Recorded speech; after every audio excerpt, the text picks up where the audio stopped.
Fatores da estabilidade da família. Como afirmamos na precedente palestra, a família tem sido acertadamente chamada a célula da sociedade e da igreja. A solidez da família é garantia de uma sociedade estável, sadia, também poderoso elemento na preservação de uma igreja pura.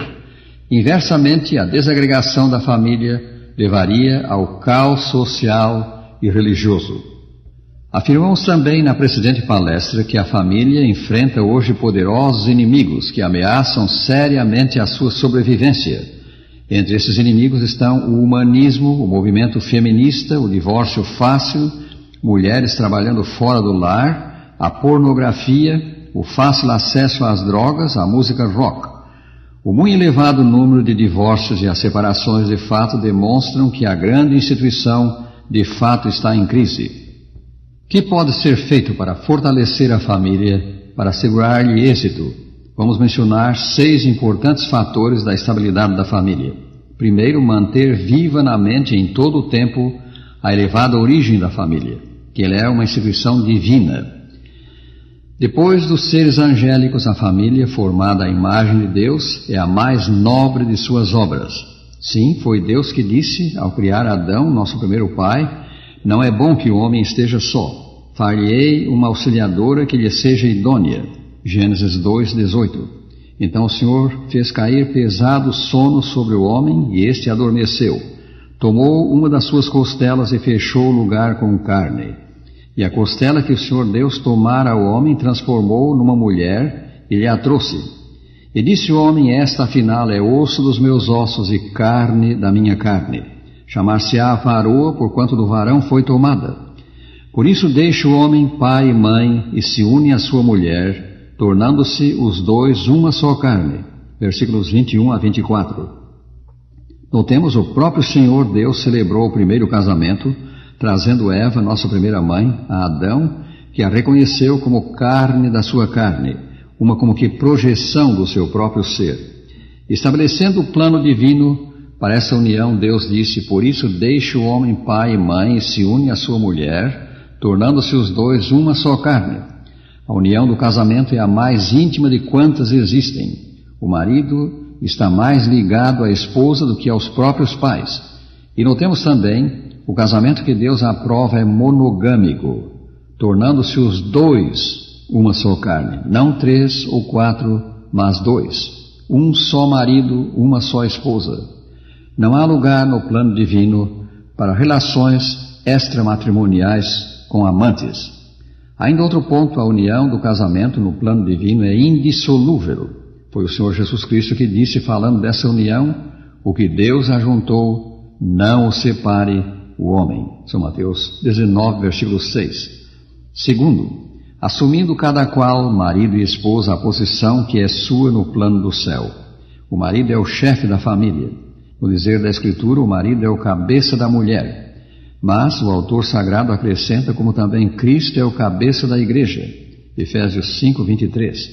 O ser o marido o cabeça consiste na sua habilidade e responsabilidade de cuidar de sua esposa, do mesmo modo como Cristo cuida da igreja. A esposa está subordinada ao marido, Efésios 5, 22, mas ela não é uma escrava, e sim sua igual em inteligência e dignidade. No desempenho de suas funções no lar, ela é qual rainha no seu trono. O apóstolo Pedro assinalou, maridos, vós igualmente, vivei a vida comum do lar com discernimento, e tendo consideração para com a vossa mulher como parte mais frágil, tratai-a com dignidade, por isso que sois juntamente herdeiros da mesma graça de vida, para que não se interrompam as vossas orações. 1 São Pedro 3, 7. Notemos? Tratai-a com dignidade, para que não se interrompam as vossas orações. Deus não pode atender às preces de um homem que maltrata a esposa. Terceiro, fidelidade mútua. Este é um ponto de grande importância para a união do casal e a estabilidade da família. Deus requer fidelidade do marido à esposa e desta ao marido. Não adulterarás, reza o 7º mandamento da sua eterna lei. Êxodo 20, versículo 14. Referindo-se à união do casamento, São Paulo escreveu, a mulher não tem poder sobre o seu próprio corpo, e sim o marido. E também, semelhantemente, o marido não tem poder sobre o seu próprio corpo, e sim a mulher. 1 Coríntios 7, versículo 4.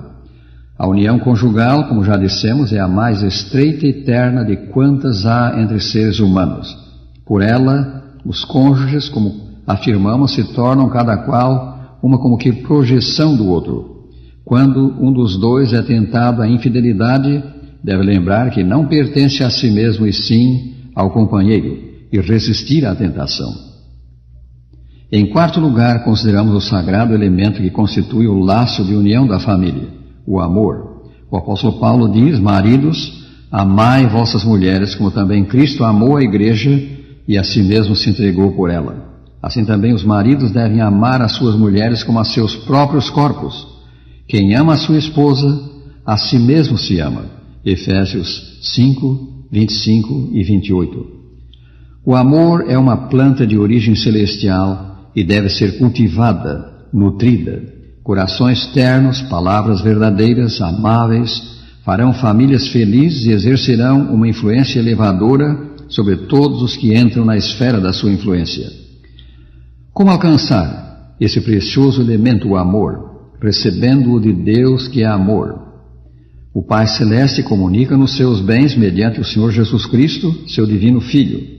Para possuirmos amor, é necessário, pois, que Cristo, pelo seu Espírito, viva em nós.